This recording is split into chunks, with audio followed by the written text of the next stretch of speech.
uga mahadceliyo kuna dhiirigeliyo walaalkay saaxiibkay the best photographer in the world walaalkay Alfaro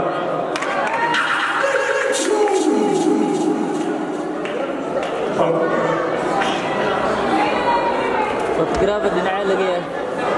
oo ku faraxsanaa inaan halkan isla imaano inaan waddanka kale isaga soo kuxuno halkan isla imaano inaan wada shaqayn wanaagsan naga dhexsiiyo walaaltinimo iyo xushmad gaara naga dhexayso waa ninka sawirada ugu qurxoon magaalada iyo Soomaalida taalo thank you nasiib iyo heeskii bulsho Achachina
Kuma